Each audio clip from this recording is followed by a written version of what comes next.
합니다. 네, 봉독해드릴 하나님의 말씀은 우리 베드로후서 1장 20절에서 21절 말씀을 제가 봉독해드리겠습니다. 이것은 하나님의 말씀입니다. 먼저 알 것은 성경의 모든 예언은 사사로이 풀 것이 아니니 예언은 언제든지 사람의 뜻으로 낸 것이 아니요 오직 성령의 감동하심을 받은 사람들이 하나님께 받아 말한 것임이니라. 아멘. 네, 앉으시기 바랍니다. 설교 사역은 사실 하나님의 계시의 말씀을 전하는 사역이기 때문에 정말로 너무 중요하고요. 우리 목회자들에게 있어서 설교는 제일 중요하다라고 하는 여러분 이 사실을 꼭 우리는 명심해야 됩니다. 설교에 대해서 정말 할 말이 너무나 많고 정말 설교는 여러 가지 다방면에서 설교가 무엇인가에 대해서 좀 우리가 고민을 하고 또 우리가 하는 설교가 과연 하나님 앞에서 하나님이 원하는 대로 우리가 설교를 하고 있는지도 여러분 사실 우리는 살펴봐야 됩니다. 저는 설교학을 또 그리고 오늘 제가 강의는 성경 해석과 설교에 대한 부분입니다. 너무 중요한 강의입니다. 다만 이제 제가 해석학이라던가 설교학을 전문적으로 저는 전공한 사람은 아니고요. 34년 동안의 목회를 하면서 저 나름대로 그냥 성경을 해석하고 설교를 해왔기 때문에 그동안에 제가 공부하고 연구했던 아마 그 모든 것들을 제 수준에 맞춰서 저도 유명한 사람이 아니니까 제 수준에 맞춰서 오늘은 좀 3시간 동안 제가 좀 함께 은혜를 나누려고 합니다. 12월 달에 제가 너무 힘들었어요. 이 강의를 준비하느라고 아마 너무너무 힘들었고 오늘 강의를 마치면 아마 돌아갈 때 너무 마음이 편안할 것 같아요. 제가 설교의 모든 것들을 다 이 시간에 말씀을 드리는 게 아니고 딱 하나입니다. 설교에는 무엇보다도 설교자가 전하는 설교의 내용이 중요합니다. 방식이라던가 외형이라던가 어떤 그러한 것보다도 설교 그러면 설교자가 전하는 그 설교의 내용이 무엇이냐 그 내용에 대해서 여러분 제가 오늘 좀 말씀을 좀 드리려고 합니다. 오늘도 이제 베드로가 보면 먼저 알 것은 성경의 모든 예언은 사사로이 풀으면 안 됩니다. 그러니까 성경은 자의적으로 주관적으로 내 마음대로 여러분 성경을 그렇게 읽기 시작하면 정말 그건 비극적인 그러한 상황으로 끝난다라고 하는 것 여러분들이 잘 기억을 하셔야 됩니다. 오늘 아침에 이제 하나님이 조금 영감을 주신 게 뭐냐면 우리 이제 설교를 하잖아요. 설교는 하나님의 말씀을 엄선되게 연구하고 해석을 해서 설교자가 이제 그 설교를 하는 것인데 이 설교라는 것은요. 설교자의 자세와 설교자의 역량 때문에 그 하나님의 말씀이 훼손될 수 있어요. 그러니까 하나님의 말씀 자체는 문제가 없는데 하나님의 말씀을 수종드는 설교자가 인간이기 때문에 설교를 듣는 청중들은 설교만 듣는 게 아니에요. 그 설교를 하는 설교자의 인격과 그 설교자의 삶을 같이 듣는다라고 하는 것을 우리 설교자들은 정말 두려워해야 됩니다. 그냥 강단에서 그냥 좋은 말 그냥 내가 이렇게 메모해가지고 그냥 좋은 말을 이야기를 하는 것이 아니라 그래서 제가 신학교 다닐 때 지금도 기억이 나는데 한 6, 7년 됐네요. 대학부 다닐 때까지 하면은 제가 거진 한 40년 가까이 되는데 신대원을 다닐 때 이제 설교학 시간에 들었던 지금도 딱 내 머릿속에 박혀져 있어요. 어떤 신학자의 말이 뭐냐면 설교는 설교자의 인격의 진동판의 울림을 통해서 나오는 게 설교다. 이 말의 의미가 무엇이겠습니까? 그러니까 설교라고 하는 것은 설교자의 인격, 또 설교자의 신앙, 설교자의 삶, 설교자의 중심과 무관하지 않다는 거예요. 예를 들어가지고 강도나 사기꾼이나 살인자들이 세상에서 온갖 나쁜 짓을 하면서 그 사람들이 하나님의 말씀을 설교한다? 여러분 어떻게 생각하십니까? 그러니까 설교는 정말로 이건 두렵고 떨리는 여러분 이러한 사역입니다. 그래서 참 정말 두렵습니다. 저도 저도 목회를 34년을 했는데 설교자로서 성도들이 목사의 설교를 들을 때 그 내용만 듣는 게 아니에요. 설교자의 목사의 인격과 삶도 같이 본다는 거.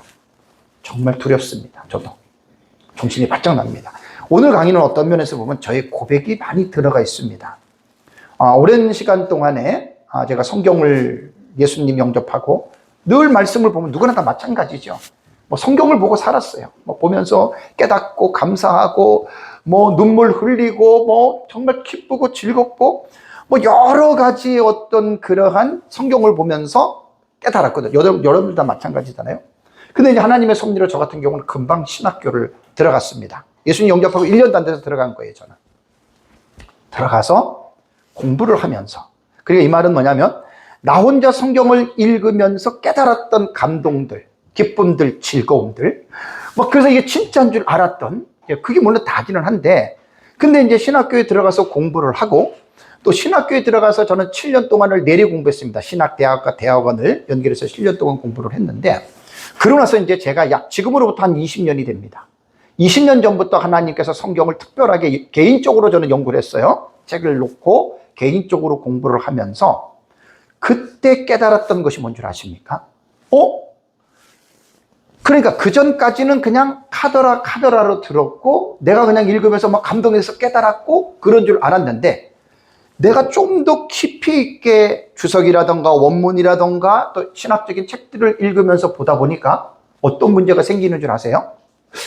나는 전에 이 말씀을 이렇게 깨달았는데 이거 딱 보니까 그게 아니에요. 그런데 이게 한두 가지면 괜찮아요. 연구하면 연구할수록 이러한 일들이 점점 더 많아지는 거예요. 그때부터 제가 깨닫기 시작한 거예요. 야, 성경은 무조건 읽어서는 안 되겠다.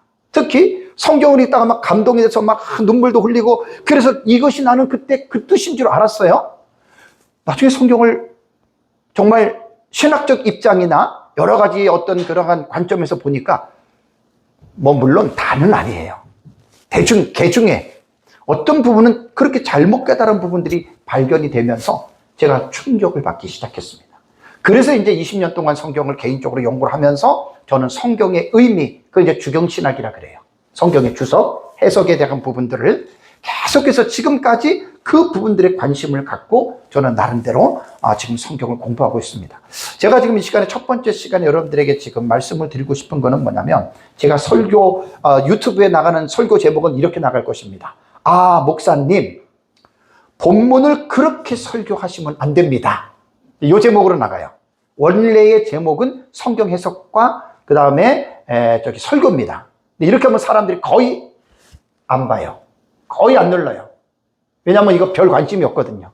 근데 목사님 설교를 그렇게 하면 안 됩니다. 그러면 이 호기심이 유발이 되잖아요. 호기심이.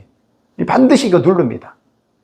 제가 이제 왜 그러냐면 함께 은혜를 나누려고 하는데, 성경을 보면서 가장 사람들이 성경을 잘못 보는 이유 중에 하나를 큰 거를 꼽으라면 여러 가지가 있는데, 문맥을 무시하는 겁니다. 문맥.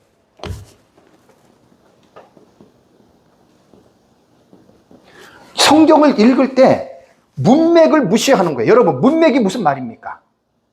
그래서 항상 사전을 찾아보셔야 돼요. 문맥이라고 하는 우리말 사전의 뜻이 뭐냐면, 글에 나타난, 보세요. 글에 나타난 의미의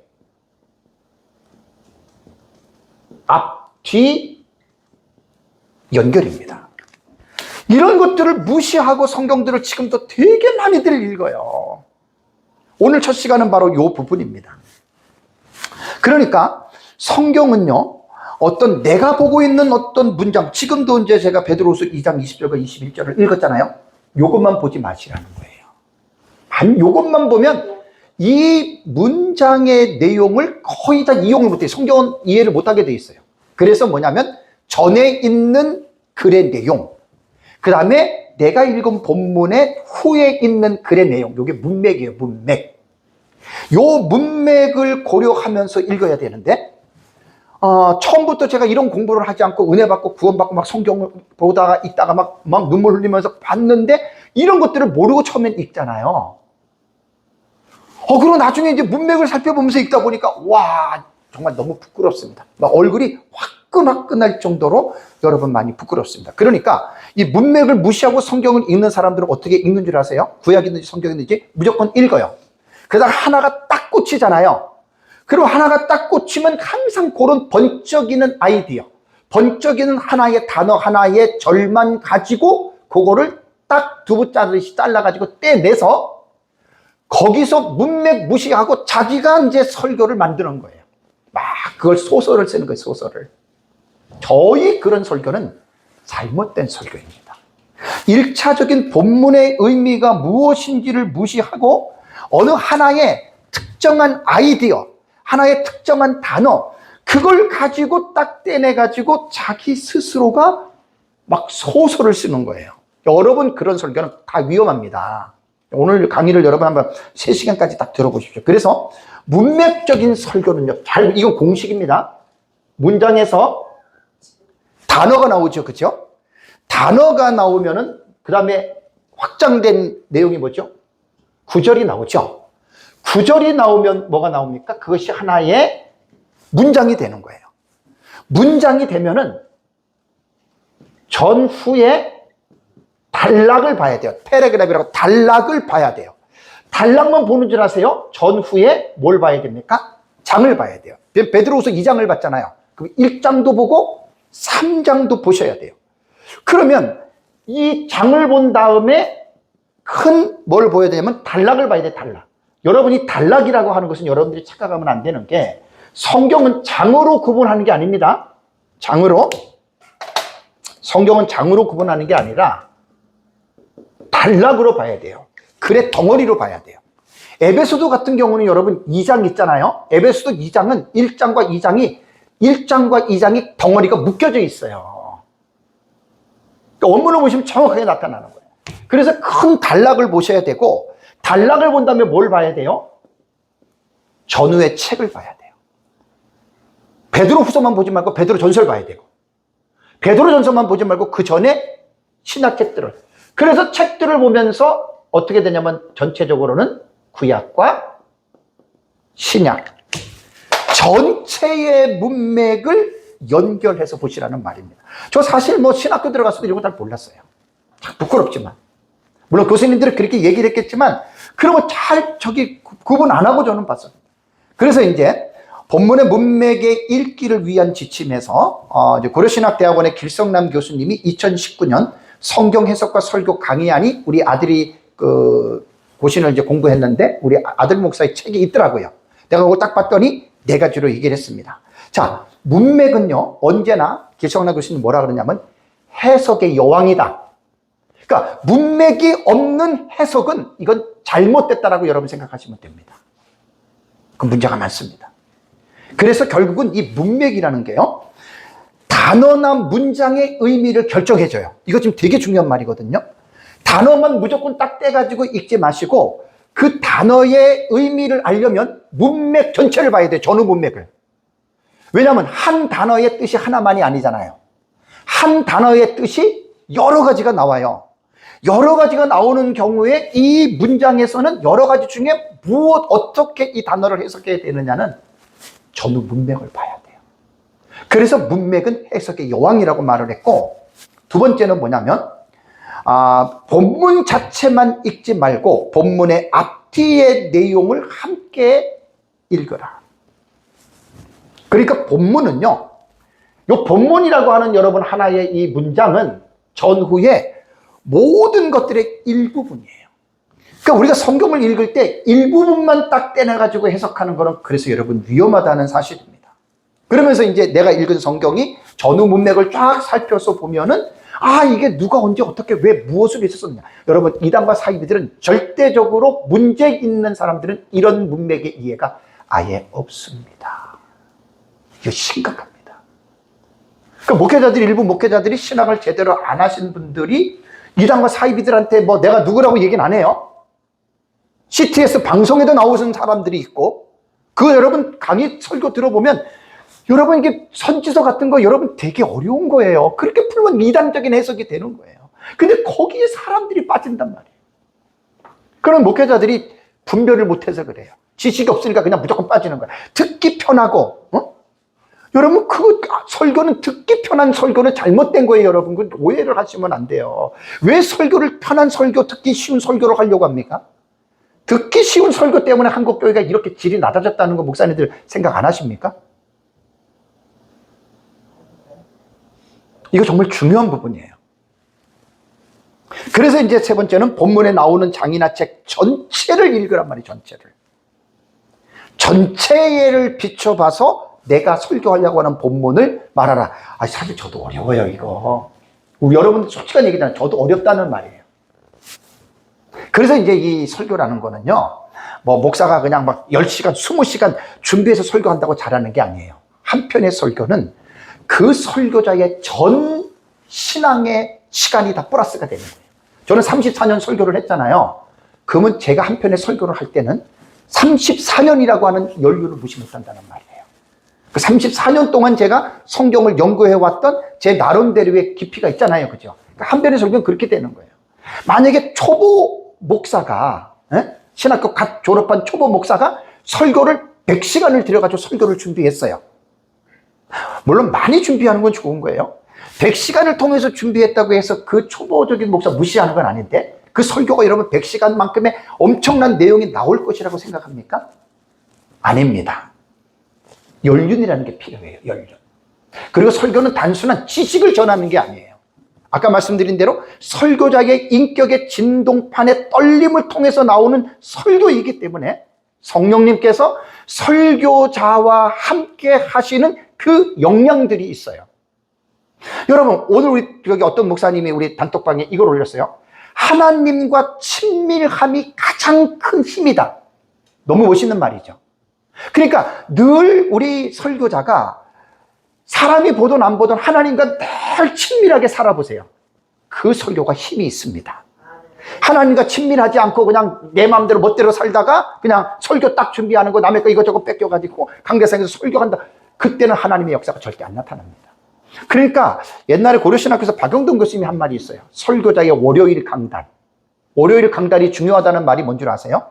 주일날 강단에서 막 설교하잖아요. 근데 설교자의 진정한 중요한 거는 뭐냐면 강단을 내려와서 그 사람의 평상시의 삶이 중요하다는 거예요.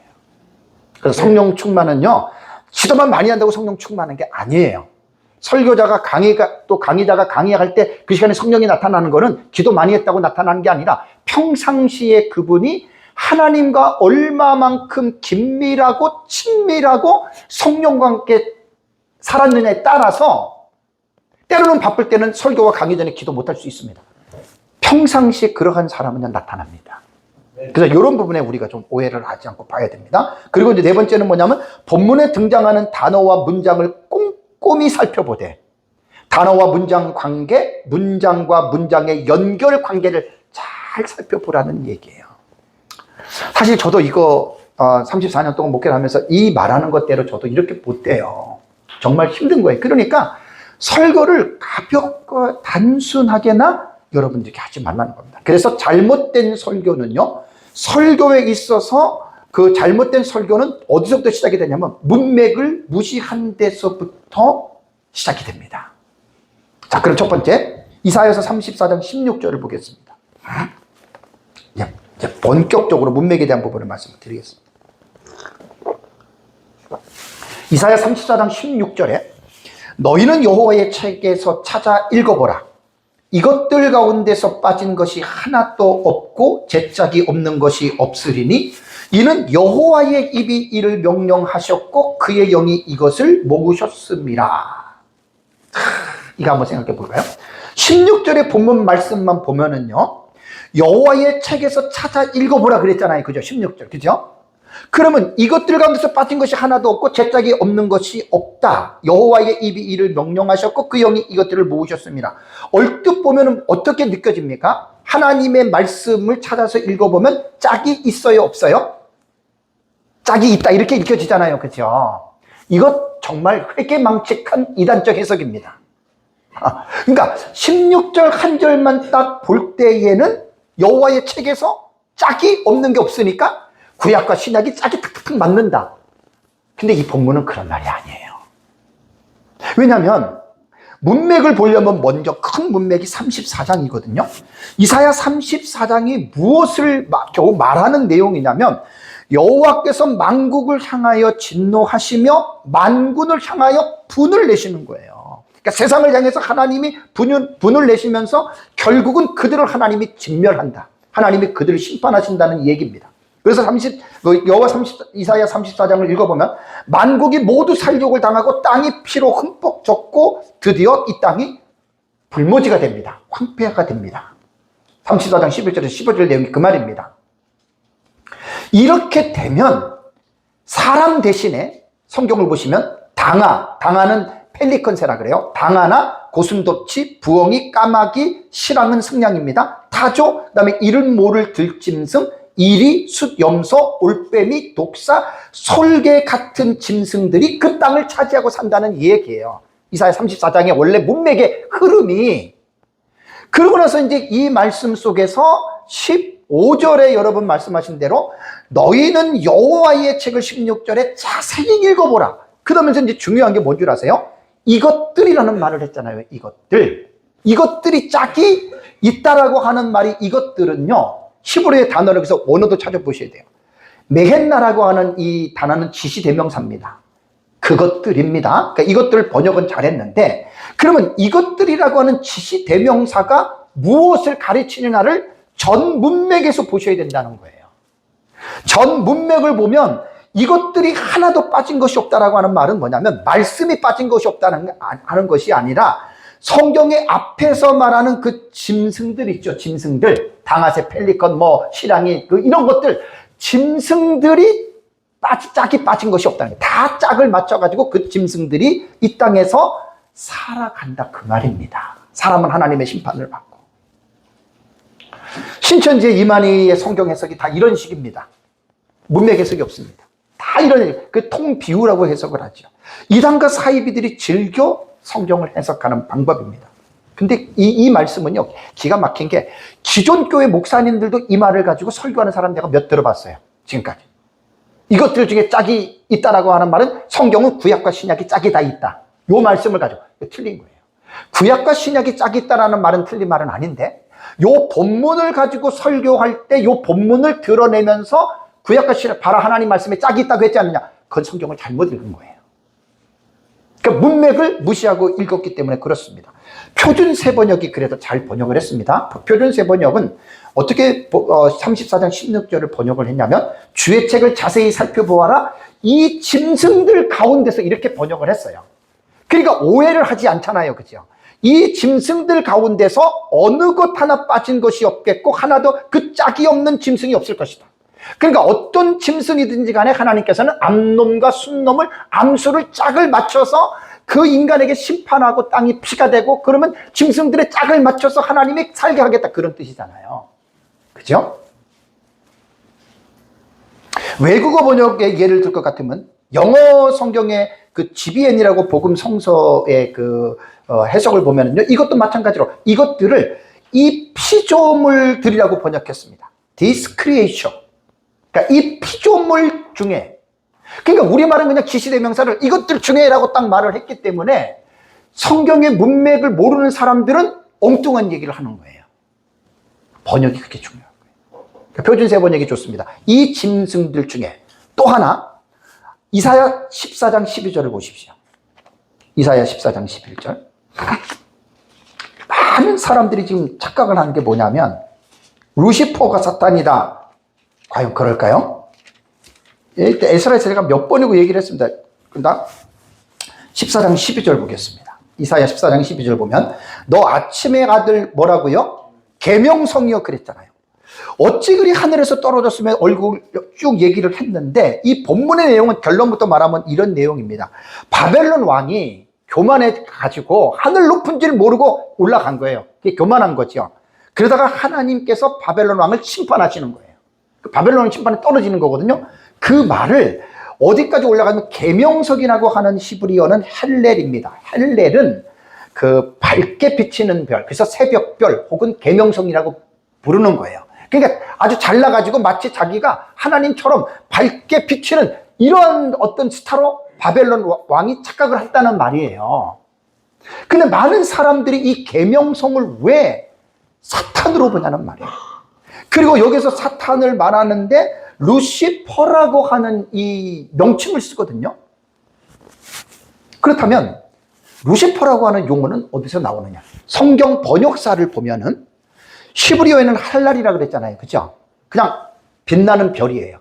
계명성 이렇게 번역이 되는데, 이것이 주 390년에 교황 다마소 1세가 옛날에 라틴어 번역이 너무 어려워서 제롬이라고 하는 신학자에게, 히에로무스라고도 합니다. 제롬이라고 하는 신학자에게 성경을 라틴어로 번역하라고 명령을 합니다.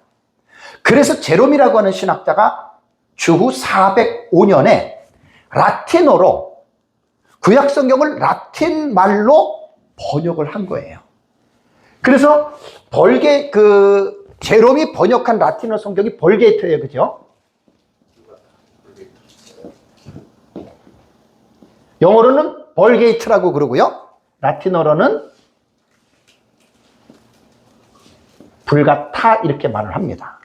이게 불가타 라틴어 번역이에요. 근데 제롬이 이사에서 지금 요 부분을 번역을 할 때 요 계명성을 루시페르라고 번역을 했어요. 이 번역을 여기 보면은 여기서부터 이제 사실은 시작이 된 겁니다.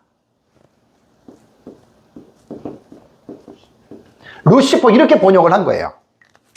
계명성을 라틴어 말로 이렇게 지금 번역을 했는데, 여기서부터 이제 계명성이 루시퍼라고 하는, 라틴어를 읽는 사람들은 루시퍼라고 이제 이야기를 했는데, 제롬이 이게 라틴어 성경을 번역할 때 잘 기억하세요. 제가 이제 글들을 보니까 제롬은 그냥 라틴어 루시퍼가 금성이에요. 새벽 별이에요. 그래서 난의 줄을 달기를 이거는 새벽 별이지 다른 의미로 해석을 하면 안 된다라고 관주를 아예 달아놨어요. 제롬은. 그런데 이제 쭉 자료들을 보니까 5세기 이전에도 어떤 사람들은 사탄을 루시퍼라고 하는 사용들을 썼다 그래요. 이 번역하기 이전에도. 그러니까 이제 이사야서 본문 14장을 이렇게 읽었다는 거예요. 이런 거는 다수가 아니고 소수의 어떤 잘못된 사람들. 그러고 나서 이제 이 14장 12절에 루시퍼라고 하는 이 단어가 영어 성경에서 킹 제임스 번역에서 1611년 판에, 잘 보셔요. 루시퍼 이게 소문자잖아요. 그죠? 대문자로 딱 번역을 했어요. 자, 대문자로 번역을 했다라고 하는 의미가 뭔 줄 아세요? 소문자와 대문자의 차이가 뭐냐면, 스펠링이 대문자가 되면 고유 명사가 되는 거예요. 우리 장로님 맞습니까? 장로님은 도고 동문학과를 공부하셔가지고 나는 영어를 잘 몰라도 찾아보니까 그냥 이 소문자 같은 경우는 그냥 일반 보통 명사인데, 대문자가 딱 들어가면 이거는 고유 명사가 된다는 거예요. 고유 명사니까 그러면 이 존재가 누구냐는 거예요. 그래서 새벽별로 생각을 했는데 라틴어 번역에서 대문자를 딱 쓰니까 그러면 이 루시퍼가 누구냐 이렇게 된 거예요. 그래서 이제 킹 제임스 번역을 이렇게 번역을 함으로 말미암아 킹 제임스 번역을 보는 사람들은 이 루시퍼는 고유 명사로 이자가 바로 사탄이다 이렇게 해석을 고정시켰다는 거예요. 여러분, 성경 번역이 얼마나 중요한 줄 아세요? 단어 하나 잘못 번역하는 것에 따라서, 전치사 하나 잘못 번역하는 것에 따라서 읽는 독자들은 성경의 본래의 의도를 까마득하게 모르고 치환이라 그러죠. 바꿔서 해석하는 거예요. 물론 킹 제임스 성경 번역 이전에 13세기에 단테가 쓴 신곡 있잖아요. 단테가 쓴 신곡에도 루시퍼를 사탄이라고 했다 그래요. 그러고 나서 이제 존 밀턴이 1677년에 실라곤이라고 하는 책을 쓸 때 아마 king 제임스 번역을 아마 의식을 했겠죠. 실라곤에서도 루시퍼를 사탄으로 유명한 책에 루시퍼를 사탄이라고 썼습니다. 이사야서 지금 여기 나오는 14장 12절. 그러면서 이제 영어권은 이 전부터 그랬지만 이때 1611년에 킹 제임스 번역을 이렇게 대문자로 루시퍼로 번역하고 나서는 거의 유럽 지역에는 루시퍼 그러면 이사야서 14장 12절 말씀이 루시퍼는 사탄이다. 여러분, 맞습니까? 틀립니까? 전혀 아니죠. 그죠? 근데 여러분 충격적인 말을 해볼까요? 대부분 영적인 사역이나 신사도 계열을 하는 사람들은 100% 이사야서 여기 14장 12절 전부 다 루시퍼를 사탄으로 해석합니다. 여러분, 아닙니다. 아닙니다. 그런데도 지금도 이러한 기본적인 성경의 문맥이라든가 이건 사실 어떻게 보면 문맥을 안에서도 나오는 얘기고 이런 것들은 사실 신학적인 해석과 병행이 되는 거예요. 그래서 저는 이제 늘 이렇게 말을 합니다. 여러분, 성경은 무조건 읽지 마세요. 무조건 읽지 말라 그래요. 물론 성도들이 성경을 많이 읽어야 됩니다. 읽어야 되는데 무조건 읽으면 위험합니다. 그래서 큐티 있잖아요. 큐티. quiet time. 웬만한 목사님들 큐티 하지 말라 그래요. 왜 성경을 읽는데 왜 하지 말라냐. 큐티는 일정한 공식이 있어요. 기도하면서 하나님 본문을 통해서 내게 하시는 말씀이 무엇입니까? 그리고 하나님의 음성을 듣고 그 다음에 적용하잖아요. 그럼 내가 이렇게 들은 대로 내가 적용하는 공식들인데 그런 공식을 하지 말라는 거예요. 여러분, 틀린 거예요. 뭣도 모르고도 그렇게들 하죠. 그러니까 성경은 제가 지금 오늘 말씀드리는 거는 문맥을 이해한다라고 하는 말은 사실 목사인 우리들도 힘든 거예요. 이제 오늘 세 강의를 쭉 들어보시면 정말 힘들어요. 그러니 목회자도 신학을 했어도 성경을 이게 해석해가는데 어려운 본문은 우리도 헤매는데 성도들은 말할 것도 없잖아요. 그러니까 아침에 아들 계명성 루시퍼는요 사탄이 아니에요. 교만한 바벨론 왕이 타락하고 심판하고 넌 떨어진다라고 하는, 너가 그래 새벽별처럼 뭐 금성처럼 네가 잘난 것처럼 착각하지만 너는 떨어진다. 그걸 할 때 루시퍼를 쓴 거예요. 다음에 세 번째 하박국 3장 2절을 보겠습니다. 이게 문맥을 읽지 않으면 이상야릇한 소설을 지금 하는 거예요. 하박국 3장 2절에 하박국 3장 2절을 보시면 여호와여 내가 주께 대건 소문을 듣고 놀랐나이다. 여호와여, 그 다음에 주는 뭐라 그랬습니까? 주의 일을 이 수년 내에 부응하게 하옵소서. 이 수년 내에 나타내시옵소서. 진노 중에라도 긍휼을 잊지 마옵소서. 본문도요 하박국 전체의 문맥을 보지 않고 3장 2절에서도 주는 주의 일을 이 수년 내에 부응하게 하옵소서, 이 말씀만 딱 본다면 이 말씀을 떼어내서 설교할 때 어떻게 설교를 하냐면 주는 주의 일을 수요일 내에는 신속하게 해요. 신속하게 하나님 우리 교회를 부흥시켜 주세요. 그러면서 이제 부흥사들이 이 말씀을 딱 골라놓고 요것만 딱 뽑아가지고 새생명교회가 수요일 내에 부흥할지어다 이렇게 말한단 말이에요. 과연 그럴까요? 요 3장 2절 문맥과 전 문맥, 하박국 전 문맥을 보면 이거는 여러분 그런 뜻이 아닙니다. 이번 시간에 제가 강조하는 건 지금 편의상 네 부분으로 나눠야 됩니다. 3장 2절은 첫 번째 A 부분은 여호와여 내가 죽게 되면 소문을 듣고 놀랐나이다. 자, 왜 놀랐어요? 그러니까 3장 1절 요 지금 2절 A 문장만 보면 무슨 뜻인지 모르잖아요. 하박국 전체 문장 1절부터 읽어보세요. 하나님이 하박국에게 범죄한 유다야, 내가 바벨론을 들어서 너희를 칠 것이다. 너희를 망하게 할 것이다. 그걸 하박국이 깨달은 거예요. 왜 하나님 그 벌레 같은 짐승 같은 바벨론을 들어서 왜 우리 하나님의 선민인 우리를 하나님이 치십니까? 그렇게 항변한 거예요. 하박국이 전 문맥을 전체 문맥을 보면. 그러니까 하박국이 놀란 거예요. 그 유다 왕조를 쭉 공부해 보시면 알겠지만 므낫세 때에 하나님이 결심하셨습니다. 므낫세의 죄악으로 말미암아 하나님이 유다를 멸망해요. 요시아와 같은 그런 유명한 개혁적인 왕이 나타나도 이미 므낫세 때에, 요시아의 할아버지 뿔 되잖아요, 그죠? 므낫세 때에 하나님이 멸망시키기로 결정을 했습니다. 그러니까 지금 하박국이 그걸 듣고 놀랬다는 거예요. 다음에 두 번째 패러그래프이 어디냐면 거기 13번째 단락인데 이 수년 내에 나타내시옵소서, 그 말이거든요. 이 수년 내에 나타나시옵소서라는 말, 하나님 빨리 이 일을 이루어주세요, 그런 뜻이에요. 이 말이 뭡니까? 자, 하나님이 너희들 범죄해서 내가 바벨론을 통해서 멸망하겠다. 하박국은 알고, 그러면 하나님 빨리 망하게 해주세요, 그런 뜻이에요. 이 수년 내에 이루어달라는 말이. 왜? 어차피 하나님이 우리 민족이 죄 때문에 멸망할 것이라면 돌이킬 수 없잖아요. 하나님은 뜻을 돌이키시는 분이 아니시잖아요. 그러면 멸망시킬 것 수년 내에 속히 하나님께서 이루어 주시옵소서. 여러분, 그런 뜻입니다. 다음에 두 번째 이제 그 패러그래프예요. 여호와여 주는 주의 일을 이 수년 내에 부응하게 하옵소서.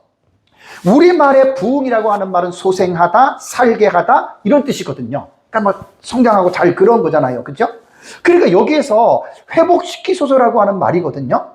그러면 여기에서 하박국이 주의 일을 수년 내에 회복하게 해달라는 말은 뭐냐면 3장 2절 전체를 보면 하나님께서 바벨론을 통해서 우리 민족을 심판하시고 우리 민족이 망하는데 어쩔 수 없이 망하는 거예요. 망해야 되는 거예요. 기도한다고 안 망하는 게 아니에요. 하나님이 정하신 거기 때문에. 망하더라도 하나님 우리 민족을 다시 소생시켜 주시옵소서, 그 말이에요.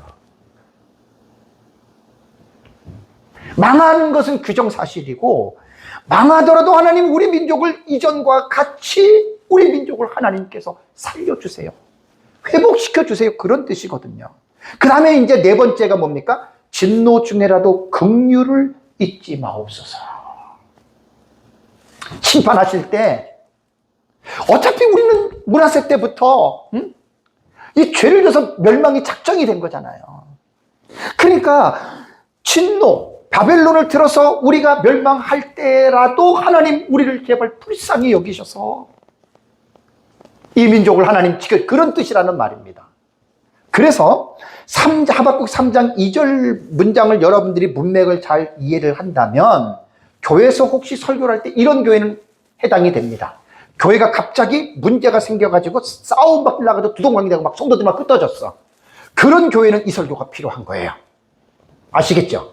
그런 교회는 이 설교가 필요해서 이 하박국에 나타난 전 문맥을 통해서 유다가 이렇게 되다가 하나님의 아브라함 자손들로서 이렇게 하다가 죄를 져가지고 멸망하지 않느냐. 그러면서 하박국은 멸망했더라도 주는 주의 일을 이 수년 내에 부흥시켜달라고 하는 말은 문제가 있어도 교회가 박살이 나고 형편없는 교회 가면서 이 설교가 진짜입니다.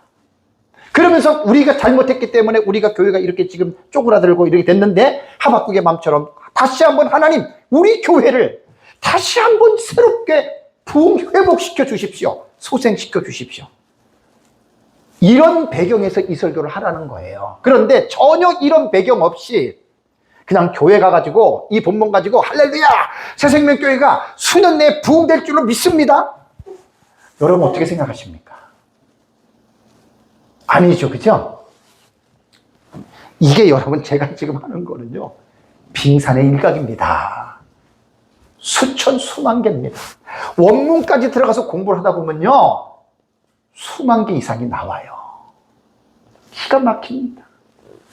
그러니까 문맥을 보지 않고 성경을 읽어내면은 이런 엉뚱한 해석들이 한두 가지가 아니에요. 다음에 네 번째 욥기 8장 7절입니다. 욥기 8장 7절을 보시면 이제 목사님들이 성도가 개업을 할 때 요거 이제 말씀 액자 많이 사가죠. 자, 욥기 8장 7절 읽겠습니다. 내 시작은 미약하였으나 내 나중은 심히 창대하리라. 개업집 할 때 장로님이나 권사님이나 집사님 개업집 하면 이거 이제 사갖고 가잖아요. 그리고 어떤 설교를 합니까? 장로님 사업장에 이제 시작을 했는데 지금은 미약하지만 반드시 창대할 줄로 믿습니다. 이렇게 설교를 한단 말이에요. 대부분이. 그거 잘못된 거예요. 왜? 이 욥기 8장에 여러분 문맥을 보시면은 이 문맥에 나타나는 사람이 수아 사람 빌닷이 욥에게 지금 너가 이런 불행을 당하고 너 자식 10명이 다 죽었지? 너 왜 그런 줄 알아? 너 하나님 앞에 죄를 졌기 때문에 네 자식 죽은 거야. 인과응보로 욥을 그 8장 1절에서 막 공격을 하는 거예요. 네가 뭐 교만하고 네가 죄지고 그랬으니까 네 가정이 이렇게 풍지박살이냐고 너 이렇게 잘못된 거야. 그러면서 이제 7절의 내용이 그래도 내 시작은 이제 망했지만 미약했지만 너는 나중에 창대할 거야. 요 말이거든요. 그럼 본문을 볼 때 여러분 빌닷이 욥에게 인과응보로서 욥을 정죄한 게 성경적인 전체 문맥이에요. 요 문맥만 보지 말고 신구약 성경의 전체적인 문맥으로 볼 때 빌닷이 욥을 정죄한 것이 맞아요, 틀려요? 틀려요. 왜? 욥기의 전 문맥을 읽어보면 욥이 고난을 당하고 자식이 죽고 재산이 날아간 것은 뭐 때문이죠? 죄 때문이에요? 아니잖아요. 프로비던스 오브 갓이에요. 하나님의 섭리 가운데에 나타난 거거든요. 근데 이 빌닷은 뭐라 그래요? 너 죄 때문에 이렇게 된 거야. 잘못 접근한 거예요. 그러니까 이것을 우리가 성도가 개업을 할 때 목사님들이 이 본문을 가지고 설교를 한다면 올바른 설교는 이렇게 해야 됩니다. 장로님 고깃집을 열었는데 장로님 그동안에 하나님 앞에 불순종하고 죄 짓고 온가 잘못했죠? 장로님 회개하셔야 됩니다. 그렇게 해야 되는 거예요. 회개해야 됩니다. 물론 그 장로님이 잘못해가지고 안 된 것은 아니에요. 그러니까 빌닷이 하는 말을 원리적으로 들어가면 요백에 잘못 적용시킨 거예요. 그죠? 이것 먼저 생각하셔야 돼요. 그러니까 그 본문을 가지고 여러분 문맥을 가지고 한다면 장로님 회개하십시오. 장로님 회개하고 하나님 앞에 올바르게 쓰면 장로님 시작은 미약하지만 힘이 창대할 겁니다. 이렇게 설교를 해야 돼요. 단 하나 문제점이 뭔지 아세요? 그러면 회개한다고 교회 성도들이 회개하고 사업한다 그래가지고 그 사업이 100% 다 성공합니까? 그것도 아니에요. 그러니까 본문을 우리가 선택할 때 목사님들이 신중하게 선택을 하시라는 거예요. 식당 같은 경우는요, 옛날부터 10개가 개업을 하면 한두 개 내지 두세 개 정도만 되고 나머지 다 폐업하는 거 알죠? 거기에 그리스도인들이 얼마나 많겠어요? 여러분, 그러면 식당이 폐업했다고 해가지고 그러면 그 식당의 성도가 죄 때문에 장사가 안 된 건가요? 그건 아니거든요. 그러면 이 말씀을 가지고 목사가 설교를 해서 그러면 목사님 내가 그동안에 뭐 신앙도 생활도 제대로 안 해서 회개합니다. 그럼 회개했다고 해가지고 과연 창대하느냐? 그것도 아니라는 얘기예요. 본문을 그렇게 보면 하나님의 말씀을 완전히 치환하는 치환, 바꿔버리는 해석이에요. 다음에 계시록 3장 20절 보겠습니다. 계시록 3장 20절. 너무나 우리가 잘 아는 내용이잖아요. 자, 3장 20절 보겠습니다. 볼지어다 내가 문 밖에 서서 두드리노니 누구든지 내 음성을 듣고 문을 열면 내가 그에게로 들어가 그와 더불어 먹고 그는 나와 더불어 먹으리라. 여러분, 저는 옛날에 전도를 정말 자랑이 아니라 정말 열정적으로 했습니다. 한 3년 동안은 하루도 빼놓지 않고 나는 우리 아내가 증인입니다. 11시 반에 누웠다가도 오늘 전도하지 못한 내가 저는 나갔습니다. 왜? 내가 하나님 앞에 그렇게 작정을 했거든요. 그래서 11시 반, 11시 50분에도 나가서 지나가는 사람 붙잡아 놓고 복음 전하고 자고 그랬거든요. 이게 이제 내 의가 되는 거예요. 하나님 다 꺾어버리신 거예요. 그때 전도 열심히 할 때 글없는 책하고 사형리는 저의 전도의 단골 메뉴였습니다. 사형리 안 봐도 다 외웁니다. 근데 여러분, 사형리에 보면 일 원리가 뭐냐면 하나님은 당신을 사랑하시며 당신을 위하여 놀라운 계획을 갖고 계십니다. 그 내용을 1원리에서 말을 하고요. 이 원리는 사람은 죄에 빠져서 하나님을 떠나 있습니다. 그거고, 세 번째 원리는 예수님이 당신의 죄 때문에 죽었기 때문에 영접해야 됩니다. 요때 요 말씀을 사형리에 나와 있어요. 그렇다면 제가 묻겠습니다. 요한계시록 3장 지금 20절에 그 문을 열면 들어가고 이것이 예수님 영접할 때 사용하는 내용입니까? 아니에요. 라오디게 교회를 향해서 하는 말씀이잖아요. 라오디게 교회 그러면 구원받은 사람들이잖아요. 그래가지고 뜨뜻미지근하게 살았잖아요. 그럼 뜨뜻미지근하게 산 사람들에게 예수님이 그 교회를 진단하고 책망하시면서 마지막에 문을 열면 들어가고, 그렇다면 여러분 이 본문에 여러분 라오디게 교인들에게 그럼 다시 그들이 그러면 예수님을 내쫓아가지고 그러면 또 구원받은 사람이 다시 예수님을 영접해야 되느냐? 그런 뜻이 아니라고요. 성경 해석은 여러분 까다로운 본문들이 엄청 많습니다. 여러분 성경 그렇게 가볍게 사사로이 읽으면 여러분 안 됩니다. 그러니까 이제 조직신학적인 입장에서 전체적으로 우리가 본문을 우리가 건강하게 해석을 하려면 구원받은 사람이 아무리 죄를 진다 하더라도 아유 이놈 죄를 졌네, 예수님이 너랑 같이 하자 떠납니까? 예수님이? 그러지 않아요. 그러면요 우리나라의 목회자들부터 시작해서 교인들까지 예수님이 떠나는 사람이 한둘이겠습니까? 그건 구원론은 위험한 구원론이에요. 죄를 져도 성령님이 우리 안에 끝까지 내조하시면서 슬퍼하시고 탄식하세요. 그래서 본문은 전도할 때 예수님을 마음의 문을 열면 예수님이 들어가고 그런 내용이 아니라는 거예요. 다음에 창세기 6장 3절을 보겠습니다. 창세기 6장 3절. 제가 먼저 물을게요. 여러분들이 이제 하도 많이 들어서 이제 딱 답이 나와요. 노아가 배를 만드는데 몇 년 걸렸어요? 몇 년 걸렸어요? 120년이 아니고. 많은 사람들이 120년 걸렸다 그러잖아요. 그죠? 진짜 노아가 배를 만들기 120년일까요? 6장 3절을 보십시오. 창세기 6장 3절을 보면 여호와께서 이르시되 나의 영이 영원히 사람과 함께 하지 아니하리니 이는 그들이 육신이 됨이라. 그러나 그들의 날은 120년이 되리라 하심이라 라는 말씀이 나오죠. 그죠? 자, 그러면 여기에서 나오는 지금 120년이 노아가 배를 만든 기간입니까? 아니에요.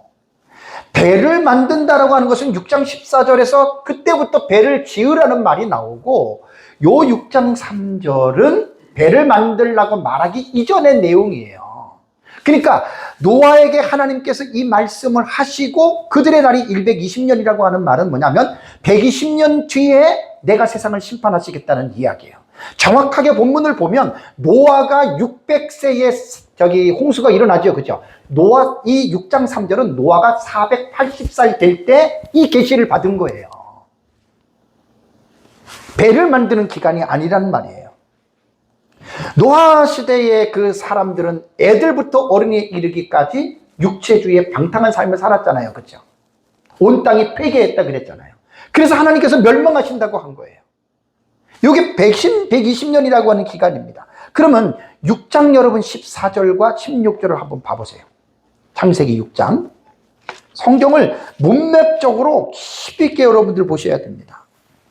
6장 그 14절을 보시면 너는 고페르나무로 너를 위하여 방주를 만들되 그 안에 칸들을 막고 역청을 그 안팎에 칠하라. 내가 만들 방주는 이러하니라라고 하나님께서 노아에게 지금 말씀을 했거든요. 자, 그러고 나서 노아 홍수가 날 때는 창세기 7장 11절을 보면 노아 600세 되던 해 둘째 달 그 달 11의 날에 홍수가 났죠. 여러분 잘 계산을 해보세요. 그러면서 노아가 홍수 나기 전에 아까 6장 3절은 480살이었는데 또 하나의 중간에 문제를 하나 풀어야 됩니다. 자, 뭐냐면 창세기 6장 18절 보십시오.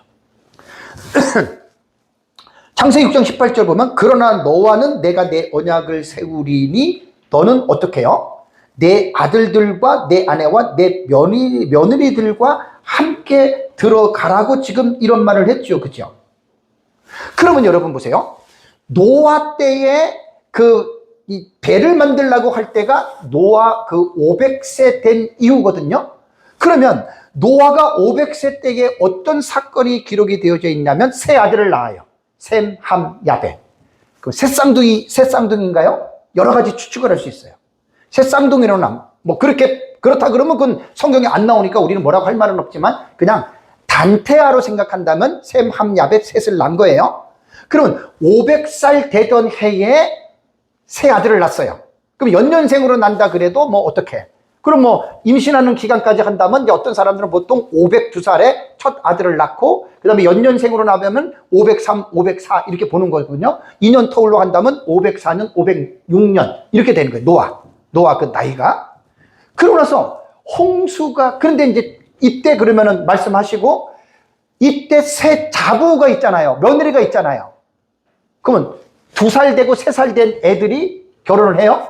아니잖아요. 보통 성년이 돼야 되는데 이때 성숙도로 보면 15살 정도, 20살 정도로 본다면 20살로 한번 기준을 해봅시다. 502살에 세 아들을 낳았어요. 그리고 이 아이들이 성년이 돼서 며느리까지 얻었으면 한 522년, 그죠? 이렇게 되잖아요. 그죠? 그리고 홍수가 600세 때 나잖아요. 그죠? 그러면 방주로 여러분 들어가는 그 기간, 방주를 만드는 기간은요, 길어야 100년이고, 그 다음에 이 새 며느리까지 다 합한다면은 한 70년에서 80년밖에 안 돼요. 배 만드는 기간. 그 배를 만드는 기간. 왜냐면 이때 그 며느리들과 함께 들어간 때니까 그 때를 뺀다면은 배를 만드는 기간은 한 70년, 80년? 그것밖에 안 된다는 거예요. 그런데 여러분, 우리는 어떻게 해요? 노아가 방주를 만들 때 120년 동안이나 노아는 배를 만들었습니다. 그 박윤신 목사님 책 내가 옛날에 받은 게 보니까 거기 이렇게 나왔었어요. 되게 많이 얘기를 했더라고요. 그랜드 종합 주석 있잖아요. 거기도 120년 동안 만들었다. 그 다음에 에텔랄 젠슨이라고 하는 사람도 창세기에 재발견해서 120년 말했고, 그 다음에 김서택 목사님이 그 창세기 강해에서 이렇게 말을 했고, 옛날에 우리 공부했던 우리 스승이 했던 서건태 목사님도 창세기 강해 얘기를 했고, 또 유명한 하나님 나라 가르치는 김혜건 교수님도 모세 오경에 120년, 통순 천찬이의 통순 이 주석 있죠? 옛날에 통순 주석, 거기도 노아는 120년 동안 방주를 만들었습니다. 이렇게 말했다는 거예요. 이게 어디서부터 이런 안타까운 일이 생긴 줄 아세요? 문맥을 안 본 거예요. 그럼 이 사람들이 대학자들도 이렇게 말했다는 말은 뭐지요? 전에 들은 말로, 저가 늘 말하는 카더라입니다. 카더라. 제가 20년 전부터 성경을 연구할 때는 카더라라고 하는 지식을 제가 이렇게 성경을 읽은 거예요. 저는 문맥을 읽고 자세히 보고 신학자들의 주석을 보고 쭉 보다 보니까 와, 내가 전에 카더라 들었던 것 중에서 잘못 알고 있는 게 너무 많은 거예요. 너무 많은 거예요. 저뿐만 그러겠습니까? 목사님들이 그 부분을 살펴봐야 돼요. 그 다음에 이제 요한복음 14장을 보겠습니다. 요한복음 14장을 보시면은요, 여기 이런 말이 나오죠. 너희가 내 이름으로 무엇을 구하든지 내가 행하리니 그랬습니다. 이는 아버지로 하여금 아들로 말미암아 영광을 받으시게 하려 함이라. 그 다음에 14절에도 내 이름으로 무엇이든지 내게 구하면 행하리라. 신났어요. 이 말씀 보면 예수님의 이름으로 무엇이든지 구하면 예수님이 응답해 주는 거야. 얼마나 신나겠습니까? 과연 그럴까요? 기도 만능주의자들은 성경을 잘못 보는 사람들이에요. 본 문맥은요, 14장을 보면은 예수님께서 제자들에게 고별 설교를 하는 중에 나온 말이에요. 그러니까 문맥을 보시란 말이에요. 멀리는 안 가도 그 장에서 무엇을 말하는지에 대한 좀 이 부분을 보라는 이야기입니다. 여기서 내 이름으로 무엇이든지 구한다는 말은 뭐냐면 무조건 예수님의 이름을 갖다 붙이라는 말이 아닙니다. 13절에 바로 후문맥에 무슨 말이 나옵니까? 이는 아버지로 하여금 아들로 말미암아 영광을 받으시게 하려 함이라 그랬잖아요. 그죠?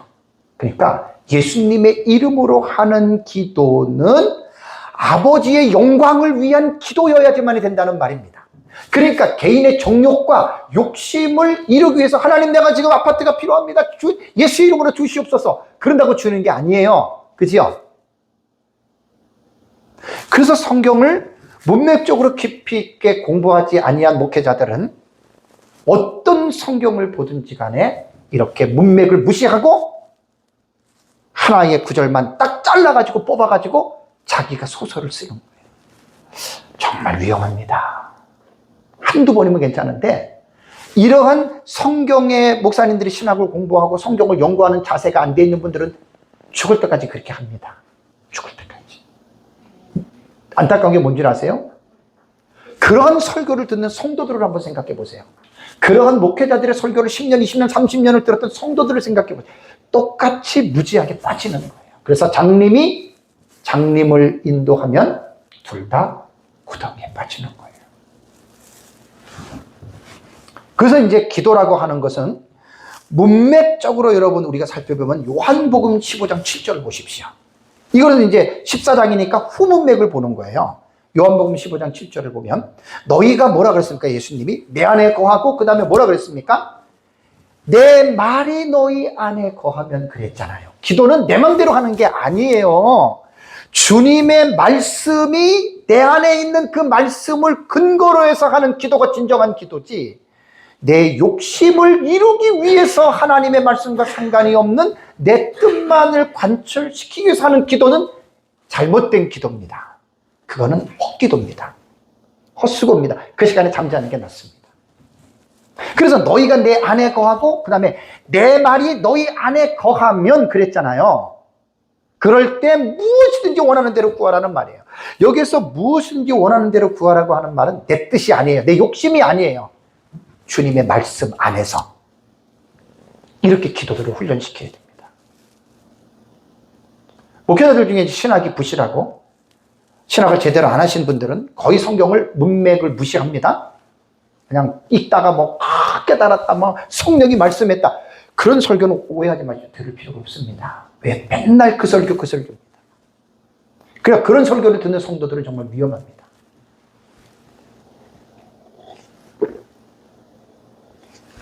한국 교회가 이렇게 지금 망가진 것은 가장 큰 원인이 목사님들의 문맥을 무시한 설교 때문에 이렇게 한국 교회가 망가진 거예요. 그런 설교를 듣고 자랐던 성도들이 그렇게 망가진 거예요. 여러분, 하나님의 말씀이요, 말씀을 해석을 통해서 믿음이 생기는 거예요. 믿음을 통해서 뭐가 나와요? 삶이 나오는 거예요. 그러니까 성경을 잘못 깨달았다 그러면 믿음도 잘못된 거고, 믿음이 잘못된 사람은 삶도 잘못 삽니다. 이게 공식입니다. 공식. 잠언 28장 9절을 보면 사람이 귀를 돌려 율법을 듣지 아니하면 그의 기도도 가증하니라. 이 정말 꽝 때리는 말씀이잖아요. 귀를 돌려서 율법을 듣지 않고 말씀을 듣지 않고 기도만 해. 가증한 기도하는 사람입니다. 잠언 28장 9절이에요. 너무 중요한 말이에요. 이거 찾아보셔요. 하나님, 예수님께서 너희가 무엇이든지 구하라고 하는 말은 뭐냐면 주님의 말씀 안에서, 그 말씀 안에서 무엇이든지 구하라는 거지, 말씀과 상관이 없는 내 욕심을 이루기 위해서 구하라고 하는 말은 여러분 절대로 아닙니다. 그래서 이제 문맥을 무시하고 성경을 여러분 읽게 되면 말도 못하는 엄청난 문제들이, 이것이 오늘날 한국교회 나는 실상 중에 가장 정말 그 상상을 초월하는 위험이라고 생각해요. 이게 목사로부터 시작된 거예요. 목회자로부터. 저는 이제 주경신학적으로 성경을 연구하는 사람이니까 큰 교회든 작은 교회든 뭐 시간이 없어서 못 듣지만 가끔 들어봐요. 가끔 들어보면 너무 마음이 아파요. 저본문은 그걸 내용한 말씀하는 게 아니거든요. 근데 막 몇만 명 모인 교회 목사들이 막 이렇게 얘기를 하면 또 안타까우면 성도들이 막 박수 치면서 할렐루야를 해요. 무지가 무지를 낳는 거예요. 아까 제가 설교 서론 부분에 말씀을 드렸잖아요. 설교는요, 위대한 사역이고요, 정말로 두렵고 떨리는 사역입니다. 그래서 선생님 자들에게 심판이 크기 때문에 아무나 선생 되지 말라 그랬잖아요. 이거는 제가 지금 빙산의 일각이에요. 말도 못할 게 많아요. 이제 1시간 딱 제가 설교를 58분이네요. 아이고, 시간이 넘고 그러면 많은 사람들이 또 1시간도 막 길다 그러는데 몇 가지 말씀드릴게요. 여러분, 이런 말 들어보셨죠? 깨달아진 말씀은 레마다, 그냥 말씀은 로고스다, 이런 말 들어보셨죠? 이게 틀린 말입니다. 깨달아진 말씀이 레마가 아니에요. 레마는 그냥 말 언어예요. 진짜 하나님 말씀은 로고스라고 하는 개념에서 나오는 거예요. 우리 저기 카페에 들어가시면 다 있습니다. 다음에 교회를, 이 예배당을 성전이라고 부르죠? 여러분, 틀린 말입니다. 구약의 문맥과 신약의 문맥을 읽어보십시오. 구약의 문맥은 건물 자체를 하나님이 거하시는 곳을 성전이라고 했잖아요. 그죠? 신약의 문맥은 예수 그리스도 이후에 고린도 교인들에게 바울이 너희 안에 성령이 계시는 것과 너희가 하나님의 성전인 것을 알지 못하느냐 그랬잖아요. 성전의 개념이 바뀐 거예요. 그런데도 어떤 목사님은 주구장창 성전이래. 예배당을 짓는 것을 성전 건축하는 거래요. 심각한 사람 아니, 이단이라 그래요. 이단은 아니지. 근데 극단적인 사람이에요. 성전이라고 말하지 마세요. 그냥 우리가 구약시대 예루살렘 성전을 말할 때는 구약시대의 그 상황으로 볼 때는 예루살렘 성전이었잖아요. 그죠? 어디 지금 이 예배당을 성전이라고 얘기를 합니까? 예배당이지. 예배를 드리는 장소예요. 그래서 예배당이 제일 좋습니다. 또 하나, 일천번제죠, 일천번제. 솔로몬이 일천번제를 지냈다 그래가지고 아예 여러분 그 기독교 서점에 가면 일천번제 봉투 보셨어요? 야, 참 정말 기가 막힌 일이에요. 지나가는 개도 웃을 거예요. 일천번제는 솔로몬이 한 번에 일천의 번제의 수를 드린 거지 하루하루 드린 게 아니에요. 정말 이 말도 안 되는 거예요. 그 성경에 도대체 본문이 뭘 말하는지조차도 설교자가 모르니까 그걸 가지고 교회에 도입을 해서 우리가 1000번째 헌금합니다. 여러분, 그러면 1000번 헌금을 하면 과연 그 사람이 소원한 것이 이루어집니까? 이거 사기극이죠, 사기극. 중세시대에 독일의 테첼이라고 하는 신부가 면제부를 만들어낼 때 여러분들이 면제부를 내서 연보함에 땡그런 소리가 날 때 여러분들의 부모와 여러분들의 지인들이 그 지옥에서 연옥에서 천국으로 갑니다. 대사기극이잖아요. 완전히 성경을 하나님의 말씀이 너무 수모를 당해. 또 하나 마지막으로 개신교라고 하는 용어는 쓰지 마십시오. 개신교. 종교개혁은 제가 지지난달에도 말씀드렸죠. 종교개혁은요, 타락한 로마 카톨릭을 개혁하는 게 아니에요. 종교개혁은 로마 카톨릭을 개혁하는 게 아니라 로마 카톨릭은 완전히 별종의 종교가 돼버린 거예요. 완전히 혼합주의가 돼버린 거예요. 기독교를 망가는 정말로 흉악한 그 괴수가 로마 카톨릭입니다. 종교개혁자들이 로마 카톨릭을 개혁하려고 한 것이 아니라 본래의 기독교로 돌아가자는 거예요. 로마 카톨릭의 시작은 313년 콘스탄틴 대제가 기독교에 대해서 호의를 베풀고 394년에 데오도시오 황제가 로마의 국교를 기독교로 인정하면서 그때부터 여러분 로마 카톨릭은 거기서부터 카운트를 해야지 어떻게 천주교인들이 말하는 것처럼 베드로가 초대 교황이라고 말을 합니까? 이것도 지나가는 개가 보면 웃을 일이거든요. 이게 뭐냐면 역사관의 문제예요. 역사관. 자유주의나 신정통주의자들은 상당히 우리 기독교를 개신교로 말합니다. 개신교로 말하는 게 아닙니다. 천주교가 큰 집이고 우리가 작은 집입니까? 아닙니다. 313년부터 로마 카톨릭의 그 역사를 그렇게 여러분들이 읽어 나가셔야 돼요. 말씀을 맺겠습니다. 참 어떻게 보면 제가 다음 시간에도 또 둘째 시간에도 여러분들이 들어보시면 알겠지만 성경을 너무나 문맥을 무시하고 우리가 읽었어요. 이제부터라도 성경을 읽을 때 문맥이라고 하는 부분을 관심을 가지시고 또 그렇게 잘 읽어가시기를 주님의 이름으로 축복합니다. 잠깐 쉬겠습니다.